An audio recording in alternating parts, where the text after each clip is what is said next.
بسم اللہ الرحمن الرحیم۔ السلام علیکم ورحمۃ اللہ وبرکاتہ۔ آپ کو زبیر خان اپنے یوٹیوب چینل ZKM TV میں خوش آمدید کہتا ہے۔ آج کے پروگرام میں پہلا پوائنٹ جو ہے وہ چین اور تائیوان سے متعلق جو امریکہ کی نئی چھیڑ چھاڑ ہے اس کے بارے میں کچھ بتائے گا، اور اسی طرح دوسرے حصے میں پھر پاکستان میں جو ایک نیا آتش فشاں پھٹنے کو ہے اس کے بارے میں کچھ گفتگو کی جائے گی۔ 2 اگست کو جو امریکہ کی کانگریس کی ہاؤس اسپیکر ہے نینسی پیلوسی، ان کا جہاز تائیوان کی طرف محو پرواز تھا۔ بہت کم لوگوں کو علم ہوگا کہ اس جہاز کے پیچھے ایک دوسرا جہاز بھی آ رہا تھا، کیونکہ چین کے کچھ حلقوں نے یہ مطالبہ کیا تھا کہ پیلوسی صاحبہ کے جہاز کو تائیوان میں نہ اترنے دیا جائے۔ تو اس دھمکی کے پیش نظر یا اس نقطہ نظر کے پیش نظر ایک ریزرو جہاز بھی پیچھے تھا کہ اگر کسی وجہ سے اس جہاز کو وہاں نہ اترنے دیا گیا تو پھر جہاں بھی اس کو اترنے کا موقع ملا وہاں سے یہ پیلوسی صاحبہ کو لے کے اپنی دوسری منزل یعنی کوریا کی طرف دوسرا جہاز لے جائے گا۔ لیکن بہرحال وہ جہاز وہاں اترا، اور اس کے بعد کے جو حالات ہیں اور کیوں نینسی پیلوسی نے اس وقت تائیوان کا دورہ کیا، یہ آپ کو میں ایک چھوٹی سی ویڈیو دکھاتا ہوں اور اس کے بعد پھر ایکسپلین کرتا ہوں کہ تائیوان کی اس وقت امریکہ کی نظر میں یہ کیوں اہمیت ایک دم سے بڑھ گئی ہے۔ ناظرین، اب یہ جو آپ ایک ویڈیو میں نقشہ دیکھ رہے ہیں یہ سمندر کا علاقہ ہے، پیسیفک اوشن کا۔ اوپر نارتھ سے آپ ساؤتھ پیسیفک کی طرف ٹریول کریں اور اگر لیفٹ سائڈ پہ نکل جائیں تو پھر انڈین اوشن آ جاتا ہے۔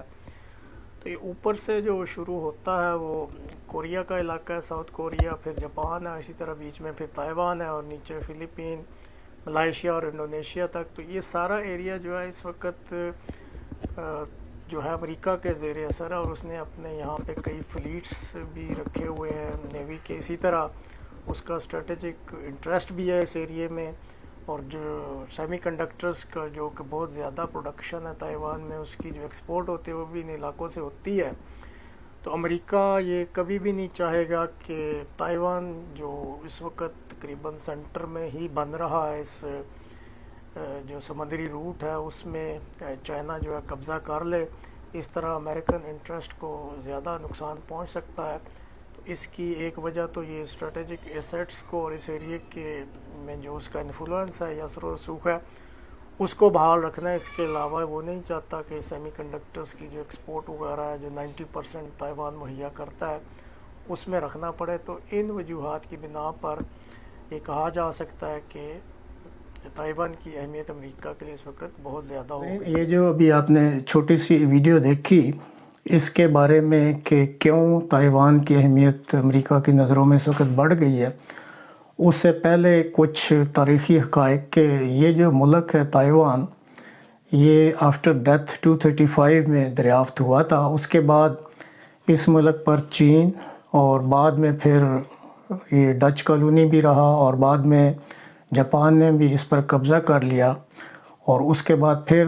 کافی حد تک اور کئی سالوں تک یہ چین کے قبضے میں رہا۔ لیکن بہرحال بعد میں اس ملک نے آزادی کا اعلان کر دیا، اور اس وقت جو وہاں پہ DPP ایک سیاسی پارٹی جو برسر اقتدار ہے اس کے جو موجودہ صدر ہیں وہ تقریباً 8.2 ملین ووٹ لے کے برسر اقتدار آئے تھے۔ تو اس وقت جو ہے وہ اس چیز کے حامی ہیں، یعنی کہ میجورٹی جو ہے وہ اس وقت چاہتی ہے کہ جو تائیوان کا ایک علیحدہ سے تشخص ہے اس کو برقرار رکھا جائے، اور بے شک اس سلسلے میں آزادی کا اعلان کر کے ایک نیا ملک جو ہے اس کے طور پہ اس کو دنیا میں پہچانا جائے۔ یہ ملک تائیوان جو اس وقت تک کی صورتحال اس میں ویٹیکن سمیت تقریباً 13 ممالک نے جو ہے وہ تائیوان کو ایک علیحدہ مملکت کی حیثیت سے تسلیم کر رکھا ہے۔ لیکن بہرحال دنیا کی اکثریت جس میں امریکہ بھی شامل ہے وہ ایک چین کی پالیسی پر گامزن ہے، اور وہ چین کو ہی جو ہے وہ اصل میں ایک ملک سمجھتے ہیں اور اس کو ایک سنگل اینٹیٹی دیتے ہیں۔ اب رہا سوال کہ جب امریکہ کی پالیسی یہ ہے تو پھر کیا وہ وجوہات ہیں جس کی بنا پر وہ اس ملک میں دلچسپی لے رہا ہے۔ کچھ عرصہ پہلے جو موجودہ امریکی صدر ہیں انہوں نے یہ اعلان کیا تھا کہ اگر چین نے کوئی کوشش کی کہ وہ تائیوان پر قبضہ کرے گا تو امریکہ پھر یہ حق رکھتا ہے کہ وہ فوجی مداخلت کر کے جو چین کی طرف سے کوشش ہوگی اس کو ناکام بنایا جائے. اور یہ جو دورہ تھا یہ اسی سلسلے کی ایک کڑی لگتی ہے. جو اس وقت ہاؤس اسپیکر ہیں امریکہ میں کانگریس کی، ان کا اگر رتبے کے لحاظ سے جو عہدہ دیکھا جائے تو امریکی صدر اور وہاں کے جو نائب صدر ہیں ان کے بعد یہ تیسرا بڑا عہدہ ہے جو کہ میٹر کرتا ہے. اور اگر کسی طرح امریکی صدر یا نائب صدر ادھر سفر کرتے تو یہ ایک قسم کا پھر کھلا اعلان جنگ ہو جاتا. تو اس لیے پھر وہ بھیجا گیا نینسی پیلوسی صاحبہ کو کہ جائیں اور جا کے حالات کا جائزہ لیں. بہرحال جو اہمیت ہے اس وقت اس ملک کی وہ تقریباً دو وجہ سے ہے. ایک تو تائیوان جو ہے وہ سیمی کنڈکٹرز جو لوگ تکنیک کے میدان میں ماہر ہیں وہ جانتے ہیں کہ جتنی بھی الیکٹرانک ٹیکنالوجی ہے اس میں جو سیمی کنڈکٹرز استعمال ہوتے ہیں اس کا 90% اس وقت جو ہے وہ تائیوان میں بن رہا ہے. اور امریکہ کو یہ خدشہ ہے کہ اگر خدا نخواستہ چین تائیوان پہ قبضہ کر لیتا ہے تو پھر یہ جو سیمی کنڈکٹرز کی ایکسپورٹ ہوتی ہے اور جس پہ ساری دنیا کا تقریباً دار و مدار ہے ان کی الیکٹرک ٹیکنالوجی کا، اس پہ بہت برا اثر پڑے گا. اور دوسری وجہ جو ہے وہ پریشان کرتی ہے امریکہ کو، وہ جیسے آپ کو ابھی ایک چھوٹی سی ویڈیو میں دکھایا تھا کہ جہاں پہ اس جزیرے کی اس وقت لوکیشن ہے، اگر وہ امریکہ کے ہاتھ سے نکل جاتا ہے یا وہاں پہ ایک ایسی حکومت آ جاتی ہے جو امریکہ مخالف ہے تو امریکہ کے اس سارے ایریے میں جو اسٹریٹجک انٹرسٹ ہیں ان پہ شدید ضرب لگ سکتی ہے. کیونکہ جو مختلف جزائر ہیں اس بیلٹ میں آپ نے دیکھے ہیں اور آپ کو تھوڑی وضاحت بھی کی تھی کہ وہ اس وقت تک تقریباً امریکہ کے حامی ہیں، اور اگر اس پہ پہلے ہی مین جزیرہ جو ہے وہ مخالف حکومت کے پاس چلا جاتا ہے تو پھر وہاں یہ خطرات پیدا ہو سکتے ہیں. تو یہی وجہ تھی جس کی وجہ سے یہ دورہ کیا گیا، اور امریکہ کے نزدیک اس جزیرے کی بہت زیادہ اہمیت ہے. تاہم چین بھی اس بارے میں خاموش نہیں رہا اور اس کی پیپلز لبریشن آرمی نے 4 سے 7 اگست تک وہاں پہ ایک وار گیمنگ کی اور لائیو ایمونیشن استعمال کیا اور تقریباً 9 میزائل بھی فائر کیے، جس میں سے تقریباً 5 میزائل تائیوان کے ارد گرد مختلف لوکیشنز پر سمندر میں مارے گئے. اور ایک پیغام دیا گیا امریکہ کو کہ چین جو ہے وہ سویا ہوا نہیں ہے، اور اگر کوئی ایسی کاوش کی گئی امریکہ کی طرف سے تو چین یہ قابلیت رکھتا ہے کہ وہ ان کو تباہ کر دے. اور پھر جو کل 8 تاریخ کو یا پرسوں 8 تاریخ کو جو اعلان کیا گیا تھا پیپلز لبریشن آرمی کی طرف سے، انہوں نے اس ایکسرسائز کو ختم نہیں کیا اور کہا کہ ہم اس کو آگے جاری رکھے ہوئے ہیں. اب یہ ایک ایسا فلیش پوائنٹ بن رہا ہے جو کہ خطرناک صورت اختیار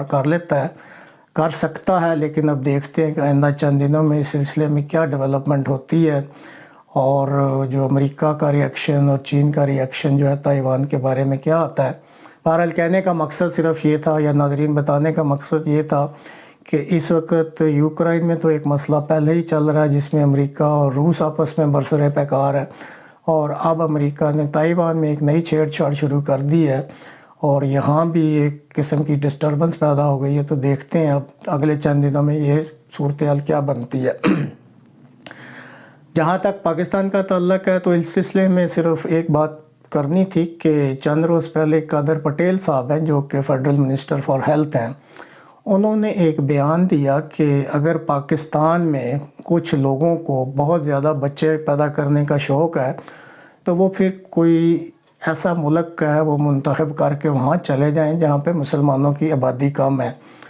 اب اگر گہرائی میں دیکھا جائے تو انہوں نے تو ایک نیک نیتی سے یہ مشورہ دیا، لیکن ان کو شدید قسم کی تنقید کا سامنا کرنا پڑا. تھوڑا سا اگر ہم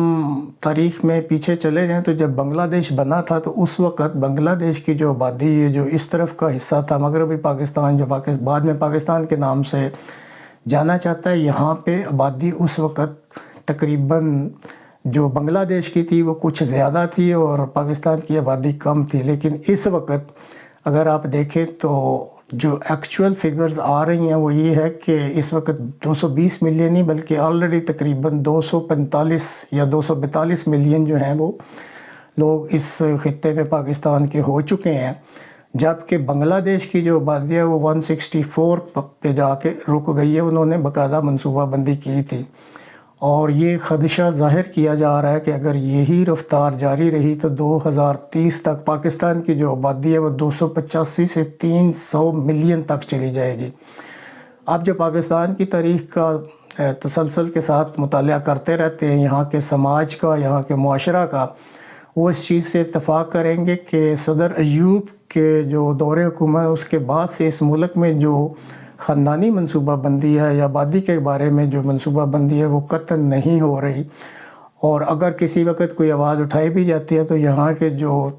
شدت پسند یا آپ کہہ لیں تشدد پسند علماء ہیں وہ مختلف قسم کی تعویلیں دے کر اس قسم کی ہر منصوبہ بندی کو ناکام کر دیتے ہیں۔ ٹھیک ہے آبادی بڑھ رہی، لیکن اس کے برعکس اگر آپ جو آبادی کا بڑھاؤ ہے اس کے ویز یا اس کے مقابل پر جو ریسورسز ہیں اس طرف تو کوئی توجہ نہیں دے رہا، اور آپ سب جانتے ہیں کہ اس وقت کئی سالوں سے، بلکہ میں تو کہوں گا پچھلے 50 سالوں سے اس ملک میں صرف کرسی کا کھیل کھیلا جا رہا ہے کہ کس نے کرسی لینی ہے اور کس سے لینی ہے اور کس کو نیچے دکھانا ہے، اور اب بھی یہی صورتحال جاری ہے، اور جو ملک کے اصل مسائل ہیں اس کی طرف کسی قسم کی توجہ نہیں ہے، اور اگر کوئی کسی وقت اس بارے میں بات کر بھی لے تو اس کو شدید قسم کی جو ہے وہ تنقید کا سامنا پڑتا ہے، خاص کر مذہبی حلقوں کی طرف سے۔ تو اگر اس دنیا کے نقشے پہ ایک باعزت ملک کے طور پر رہنا ہے تو اس میں کچھ کام ایسے کرنے پڑیں گے جو کہ منصوبہ بندی کے تحت کیے جائیں۔ آبادی ٹھیک ہے بڑھانا، لیکن ایک حد تک ہی بڑھانی چاہیے۔ اب میں یہ بھی تو خیال رکھنا ہے کہ اس خطہ زمین پر جو قدرتی وسائل ہیں، جو ریسورسز ہیں وہ محدود ہیں، اور جب آبادی بڑھتی ہے تو اس حساب سے پھر جو ہے دوسرے فیلڈز میں بھی ترقی کرنی چاہیے، مثلا نوکریوں میں اضافہ ہونا چاہیے، انڈسٹریل ڈیولپمنٹ ہونی چاہیے، زراعت میں ڈیولپمنٹ ہونی چاہیے۔ تو اس بارے میں تو کوئی منصوبہ بندی سامنے آتی نہیں ہے، اور جو دوسری طرف آبادی ہے اس کا بے تحاشا بڑھاؤ ہوتا جا رہا ہے۔ تو اس وجہ سے اب بھی اگر وزیر صحت نے کوئی توجہ دلائی تو ان کو بھی شدید تنقید کا سامنا کرنا پڑا، لیکن سنجیدہ طبقے کو اس بارے میں سوچنا چاہیے۔ اب بھی جو سیاسی جو کابرین ہیں ان کی آپس میں جو جنگ جاری ہے وہ صرف اسلام آباد کے لیے ہے، لیکن جو ملک کے اصل مسائل ہیں اس طرف تو نہ کوئی توجہ دیتا ہے، نہ ہی کسی کی طرف سے پلاننگ آتی ہے۔ کچھ دیر کے لیے یہی سوچ لیں کہ چلیں جس کی بھی حکومت ہے، ملک تو چل ہی رہا ہے، تو کیا اس بارے میں سوچنا ان حکمرانوں کا کام نہیں ہے کہ وہ یہ دیکھیں کہ ہم حکمران ہیں، اس ملک کے فائدے کے لیے ہمیں کوئی منصوبہ بندی کرنی چاہیے۔ اور آبادی کا یہ جو ایک مسئلہ ہے اس کو اگر صحیح الفاظ میں بیان کریں تو یہ بم شیل میں تو کہوں گا، یا ایک ایسا آتش فشاں جو کسی وقت بھی پھٹ سکتا ہے، اور اس کے پھٹنے سے، اس بم یا آتش فشاں کے پھٹنے سے اتنی زیادہ اس ملک میں جو افراتفری پھیلے گی کہ پھر کسی کے قابو میں نہیں رہے گی۔ تو اس پروگرام کے ذریعے ایک تو جو سول سوسائٹی ہے یا جو سنجیدہ طبقہ ہے اس کو یہی پیغام دینا مقصود ہے کہ وہ اپنے طور پہ بھی اس مسئلے پر غور کریں، اور یہ جو بے تحاشا آبادی بڑھ رہی ہے اس کو کم کرنے پہ غور کیا جائے۔ اسی طرح حکمران بھی اس بارے میں سوچیں، کیونکہ بعض دفعہ وقت جب گزر جاتا ہے تو پھر صرف پچھتاوے ہی ہوتے ہیں۔ تو کوئی ایسا منصوبہ بندی کے بارے میں سوچیں، ایسی منصوبہ بندی کریں کہ ملک میں یہ جو آبادی کا یہ جو آتش فشاں پھٹنے والا ہے یا یہ جو بم شیل تیار ہے پھٹنے کے لیے، اس کے آگے کوئی بند باندھا جا سکے، اس کو کوئی روکا جا سکے،